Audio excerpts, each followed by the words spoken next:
అందరికీ నమస్కారం అండి. శ్రావణ శుక్రవార శుభాకాంక్షలు. ఈ రోజున నేను శ్రావణ శుక్రవార పూజ ఎలా చేసుకున్నాను అనేది చూపిస్తాను.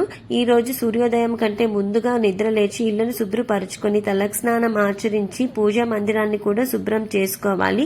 తరువాత అమ్మవారికి ఇష్టమైన ప్రసాదాన్ని తయారు చేసి పెట్టుకోవాలి.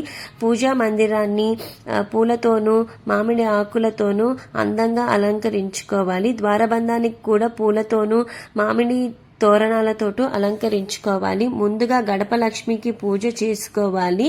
తరువాత అమ్మవారికి పూజ చేసుకోవాలి. అమ్మవారికి ఇష్టమైన పూలతోనూ రకరకాల పూలతోనూ పత్రితోనూ కూడా పూజ చేసుకోవచ్చు. అమ్మవారిని పూజా మందిరంలో లేదా సెపరేట్గా పీట వేసుకొని కూడా పూజ చేసుకోవచ్చు.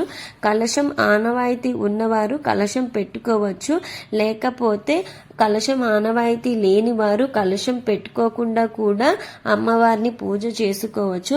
అమ్మవారికి రకరకాల పళ్ళను నైవేద్యంగా పెట్టుకొని తాంబూలాన్ని కూడా అమ్మవారికి పెట్టాలి.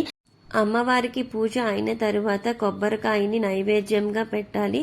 తరువాత ధూపం కూడా వేసుకొని అమ్మవారికి మనం రకరకాల పళ్ళను ప్రసాదంగా పెట్టుకున్న ప్రసాదాన్ని నైవేద్యం సమర్పించుకొని అమ్మవారికి చక్కగా మంగళహారతి ఇచ్చుకొని మనల్ని సుఖంగా సంతోషంగా ఆరోగ్యంగా ఉండాలి అని చెప్పేసి కోరుకోవాలి. ఇలా నా మొదటి వారం పూజ అయితే ఇలా చేసుకున్నాను. మీరందరూ కూడా మీ ఇళ్లలో ఇలానే పూజ చేసుకొని లక్ష్మీదేవి ఆశీస్సులతో సుఖ సంతోషాలతో ఉండాలని కోరుకుంటున్నాను. Thank you.